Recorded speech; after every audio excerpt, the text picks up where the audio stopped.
آپ نے عام شام ایک حدیث سنی ہوگی کہ یہ کیلا حضرت اویس کرنے کے لیے اترا تھا. یہ ہماری عورتوں کو بھی پتا ہے اس حدیث کا. یہ کوئی حدیث نہیں ہے.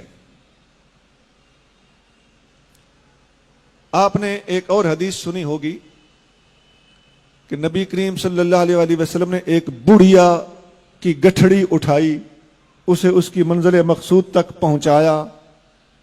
اس بڑھیا نے پھر دعا دی, بیٹا کہنے لگی کہ محمد سے بچ کے رہنا, وہ جادو کرتے ہیں معاذ اللہ. حضور نے فرمایا وہ جسے تم یہ کہہ رہی ہو میں وہی ہوں. اس پر شاعری بھی کی ہوئی ہے لوگوں نے.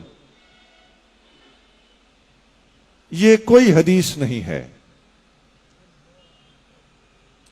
وہ کوڑا پھینکنے والی بوڑھیا کی عورت حدیث آپ نے سنی پڑی ہوگی. ہم نے اس کا کہیں وجود نہیں دیکھا.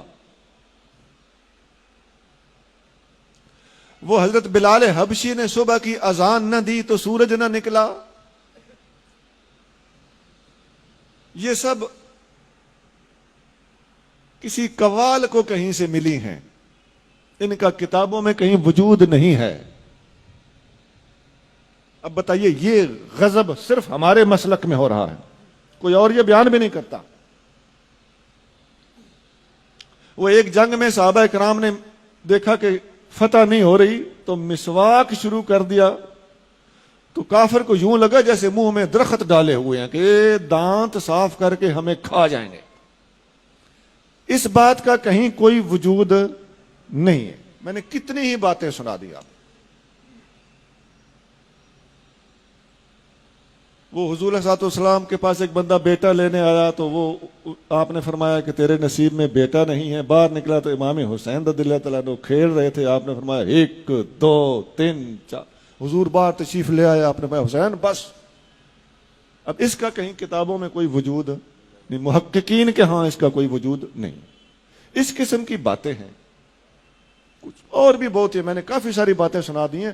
ایسی حدیثیں ہمارے ہاں ہمارے اہل سنت کے حلقوں میں, خاص طور سے عوامی حلقوں میں اور خواتین میں, اور خاص طور سے یہ جو ہم الحمدللہ معجزات کرامات کے سب سے زیادہ چونکہ ماننے والے ہم ہی ہیں, ہماری اس محبت عقیدت اور صحیح العقیدگی سے ناجائز فائدہ اٹھاتے ہوئے لوگوں نے اس قسم کی باتیں بھی ہمارے اندر داخل کر دی.